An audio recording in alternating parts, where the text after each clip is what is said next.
예, 오늘의 정찰 토픽 첫 번째입니다. 강선우는 김혜경 라인인가? 갑질 동지애로 강선우 임명이 강행된 것인가? 자, 이런 이야기들이 나오고 있습니다. 먼저 오늘 강선우 후보자에 대해서 아직 뭐 정식으로 임명 안 했으니까 아직은 후보자입니다. 후보자에 대해서 이 갑질 비판이 많이 일어났었는데 문재인 정부 때 여성가족부 장관을 지낸 사람이 정영애 여성가족부 장관이 강선우를 여성가족부 장관이 임명한다고, 본인이 여성가족부 장관의 선배인데 강선우를 임명을 한다고 그렇게 보좌관들에게 갑질을 한 강선우인데, 그런데 아니야, 강선우가 갑질을 한 것은 보좌관들 뿐이 아니고 나에게도 했었어. 나도 강선우한테 당했어. 이렇게 이야기한 사람이 나타났습니다. 바로 다른 사람도 아니고 문재인 정부 때 바로 그 여성가족부 장관을 지낸 정영애 여성학자 출신이죠. 여성학. 여성가족부 장관을 지냈는데 강선우 여성가족부 장관 후보자가 국회의원이고, 이 정영애 전 장관이 여성가족부 장관일 때 강선우 국회의원이 자기 지역구 민원을 해결해 주지 않는다고 여성가족부 예산을 깎아버리는 갑질을 했다는 오늘 주장을 했습니다. 그러니까 지금 강선우가 여성가족부 장관을 되려고 하는데 그 전에 문재인 정부 때 여성가족부 장관에게 자기 강선우 국회의원 지역구의 이 민원을 부탁을 했는데 그걸 당시 여성가족부가 들어주지 않았다고 해서 여성가족부 예산을 깎아버렸다. 엄청난 갑질이죠. 국회의원들이 그런 갑질 잘 합니다. 간혹 합니다. 자기 어떤 민원을 했다가 거기 잘 들어주지 않으면 예산 깎아버리는 거. 예산을 마치 주머니 속에 삼재돈처럼 그 전에 이재명은 그 야당 차원에서 그렇게 했었죠. 뭐 검찰이 마음에 들지 않는다고 검찰 예산 제로 만들어버리고, 검찰 특활비 제로 만들어버리고, 대통령실 특활비 제로 만들어버리고, 그 자기가 됐을 때는 또 갖다가 쏘고 올리고, 예산 갑질이 종종 일어나는데, 이 강선우가 그 전에 여성가족부를 상대로 예산 갑질을 했다는 겁니다. 자기가 지금 장관으로 되려고 하는 그 자리에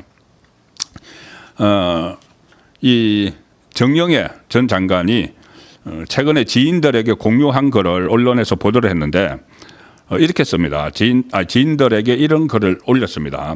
정영애 전 문재인 정부 때 여성가족부 장관이 강선우 의원과 관련한 보도들이 심상치 않다. 그런데 제가 여가부 장관이었을 때 있었던 일을 한 가지 말씀드리겠다. 이렇게 이야기를 하면서 당시에 강선우 국회의원이 본인의 지역구 서울 강서구 갑이죠. 강서구 갑에 뭐 어쨌든 뭐 여러 가지 이제 민원이 있었는데 그 민원을 해결해 달라고 해서 자기가 그때 당시 이제 민원을 해줄 수 있는 사람이 이대 서울병원, 이하여대 서울병원이어서 그 이대 총장과 연원을 했는데 이대 총장이 좀 이번은 어렵고 다음에 협조를 하겠다고 하더라. 그래서 그것을 그대로 강선우에게 전했다. 그러니까 강선우가 제기한 민원을 들어주지 못한 거죠. 다음에 기회가 있으면 해주겠다고 이렇게 이야기를 했다는 겁니다. 그러니까는 그 내용을 강선우 의원에게 전달을 하니 강선우가 이렇게 이야기를 했다고 합니다. 아니, 하라면 하는 거지 무슨 말이 그렇게 많으냐. 내가 이 민원 해결 좀 해달라고 하면 하는 거지 무슨 말이 그렇게 많아.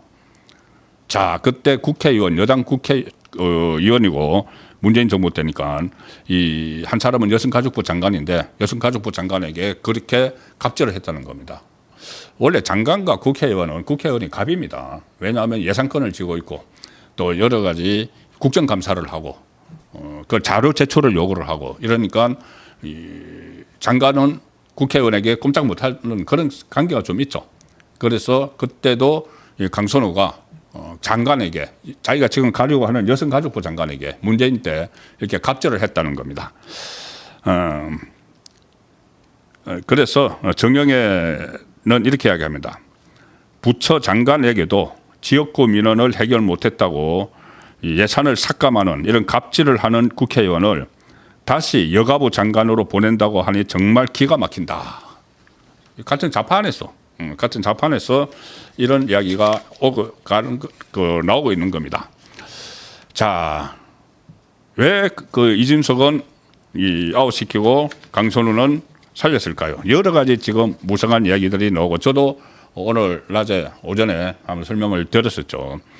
일단 우상호는 그 어제 브리핑에서 이렇게 배경을 설명을 합니다. 우상호가 정무수석이죠. 우상호가 그저께 이야기할 때는 마치 둘 다 이렇게 지명을 안 할 것처럼 이렇게 이야기를 했지만 그것도 잘 이재명의 속마음을 모르고 했던 이야기 같습니다. 결과가 이제 이렇게 나오니까 브리핑을 하면서 우상호가 그동안 다양한 의견을 경청하면서 이재명이 고심에 고심을 거듭했고 고민한 결과 이진숙 교육부 장관 후보자의 지명을 철회하기로 결정했다. 여러 측면을 종합적으로 고려해서 결정했다. 자, 잘 들어보십시오.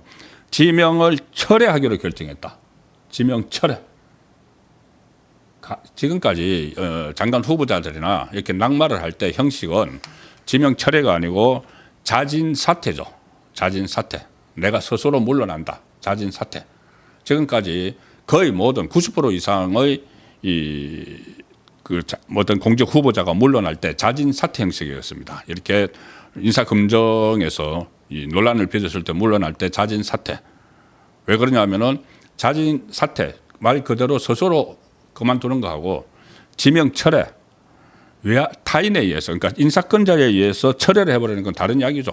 결과는 똑같지만은 지명 철회를 하는 것은 마치 뭔가 큰 하자가 있어서 철회를 하는 것처럼 되고 자진 사퇴는 그래도 본인이 알아서 물러나는 게 되는데 지금까지 이 후보자가 도저히 안 된다고 싶으면은 대통령이나 대통령실에서 설득을 했습니다. 설득을 해서 자, 그러니까 이렇게 돼서 도저히 임명하기가 어려우니까는 스스로 물러나 주세요. 그렇게 해서 이제 물러나는 경우가 90% 이상이죠. 그런데 지명 철회를 한 경우는 몇 번 없습니다. 그것은 자진 사퇴를 하지 않고 버텼다. 내가 왜 물러나느냐? 버텼을 경우에 그때는 지명 철회를 해버리는 거죠. 자진 사퇴 안 하면은. 그런데 지금 이 지명 철회를 하고 나서 이진석이 뭐 입장을 내놨습니다. 거기에 대해서 수용을 하겠다. 지명 철회 수용을 하겠다. 이재명 정부의 성공을 바란다. 뭐 그렇게 안 할 수가 없죠. 일단 그렇게 했는데 이것은 버틴 것이 아닌가는 생각이 먼저 듭니다. 그리고 만약에 버틴 것이 아니라면은 이것은 이재명 그 나름대로 뭔가 이 단호함을 보이겠다는 해서 아예 설득을 좀 하는 척 하다가 그냥 중간에 딱 잘라서 지명 철회를 해버렸을 수도 있죠. 그건 굉장히 어떻게 보면 냉혹한 그런 모습을 또 보여줬을 수도 있다. 그러니까 버텼을 경우 그리고 그 서로가 이제 복합적으로 작용했을 수도 있죠. 버티니까는 더 이상 보통 다른 때 같으면은 사람을 보내서 정무수석이나 보내서 설득을 하고 하는데 그러지 않고 바로 잘라버렸다는 의미도 되는 겁니다.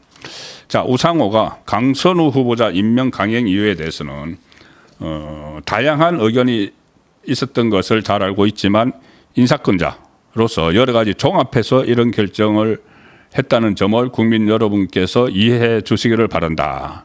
자, 그런데 이렇게 이야기를 했습니다.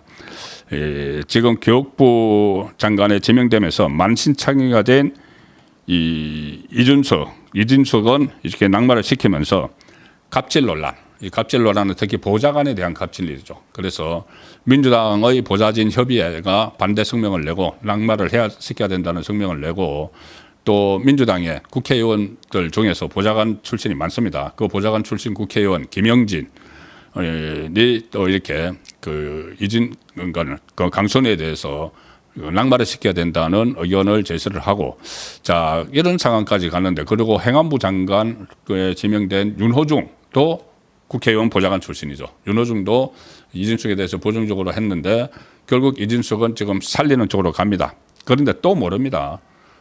아직 임명장을 준 것은 아니기 때문에 조금 전에 말씀드린 대로 문재인 정부 때 정영애 전 여가부 장관이 저런 사람이 어떻게 이 여가부 장관을 해 이렇게 또 문제를 제기하고 났기 때문에 어떻게 될지 모르지만 일단은 이제 살아나는 걸로 됐죠. 자 그래서 살아나는데 진짜 이유가 뭘까? 그렇게 민주당 보좌관들이 반대를 하고 또 그 국회의원들 그러니까 이 보좌진들이 부글부글 끓고 있는데 그것을 다 감수를 하고 이재명이 왜 이 강선우를 살렸을까? 이 부분은 여러 가지 그 추론도 있고 여러 가지 말들도 나오지만은 일단은 충성파다. 본인에 대한 명목적인 충성파다. 지금 가장 많이 거론이 되고 있는 것이 바로 이부자리입니다. 저도 한번 영상을 보여드렸는데 이부자리 영상, 저 영상이죠. 이재명이 그때 본인이 이 구속 그 위기에 몰렸을 때 국회 앞에서 천막을 치고 저렇게 천막 치고 하다가 나중에 또 안으로 들어왔죠. 본청 안으로 들어와서 이 단식을 했는데 그때 저 파란색 옷을 입고 이부자리를 살펴주는 저 여성이 바로 지금 그 여가부 장관으로 지명을 받아서 지금 낙마하지 않고 버티는 강선우입니다. 자, 그래서 이제 저것은 상징적인 장면이고 상당히 그 전에 선대위에서 총선 선대위에서 대변인도 하고 또 이재명에게 충성파죠. 명목적인 충성파이기 때문에 그런 메시지를 주는 것이다. 뭐냐면은 앞으로도 나에게 충성을 하면은 내가 당신들을 지켜줄 거야.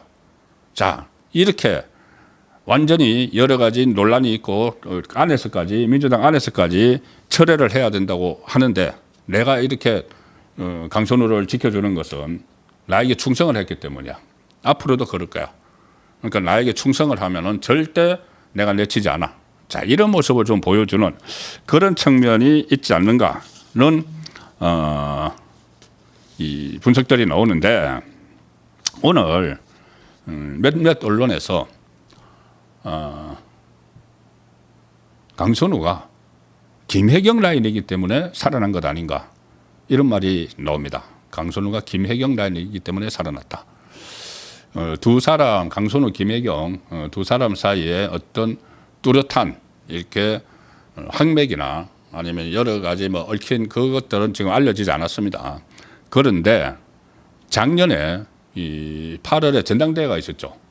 그 이재명이 다시 연임을 한 그 전당대회 그때 강선우가 최고위원회 출마를 했습니다. 최고위원회 출마를 했는데 그때 잠실의 체조경기장에서인가요?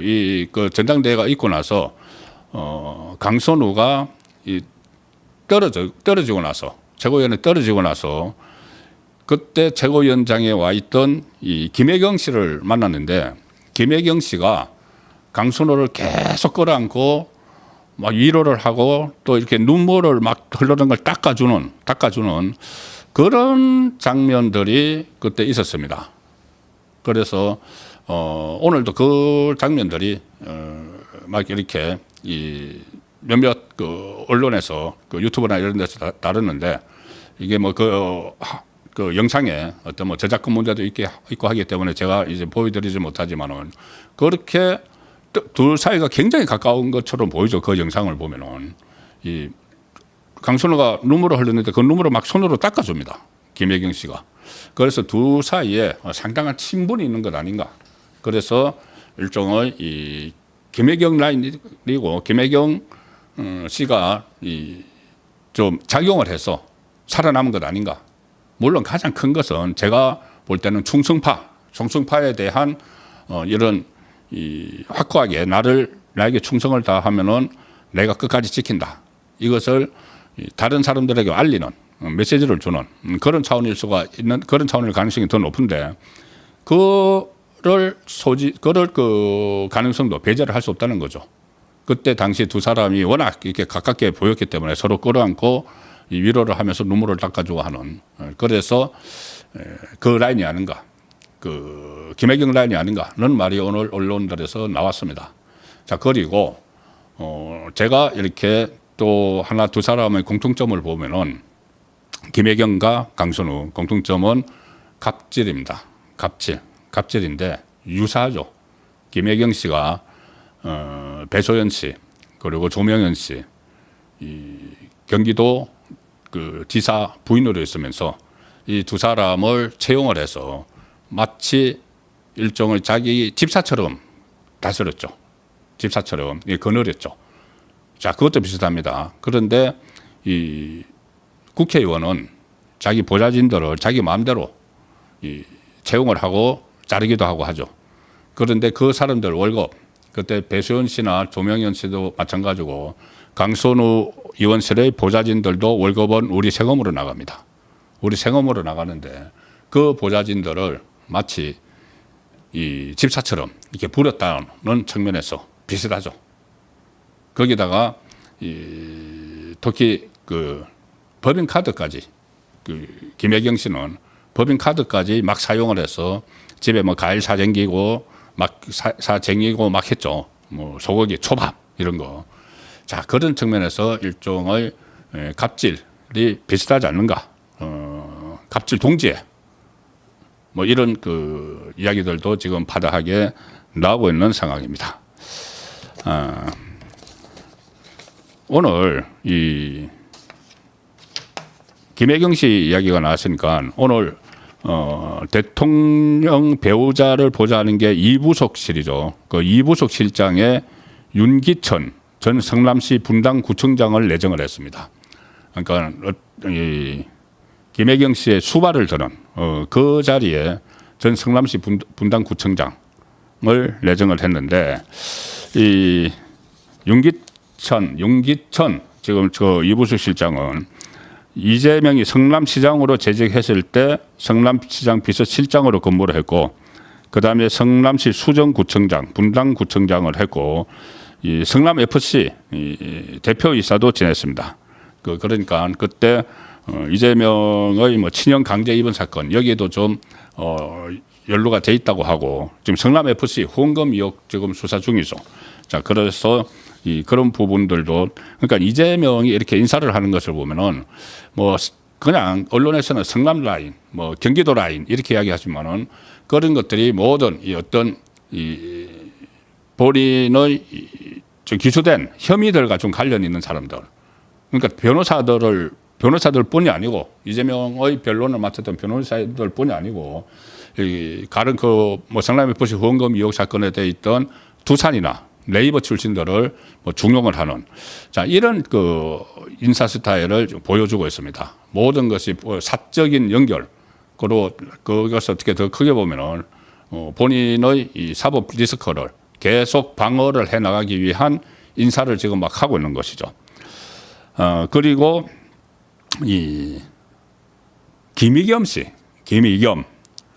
흑석동 그 투자하고 자기는 그때 청와대 들어갈 대변인 한다고 청와대 관사 생활을 하고 관사 테크 이런 말이 나왔고 무엇보다도 청담동 가짜 술자리 의혹을 제기를 하고 여러 가지 가짜 뉴스를 그 국회의원 때 지난번까지 국회의원이었죠 뿌렸던 김의겸을 새만금 개발청장 이런 데 앉혔습니다. 김의겸을 그 전에 이 코인 김남국을 또 비서관으로 앉히는 거하고 비슷한 그런 인사를 또 했죠. 아무리 이렇게 이 김의겸도 아마 이렇게 뭐 재판 같은 게 다 끝나지 않았을 겁니다.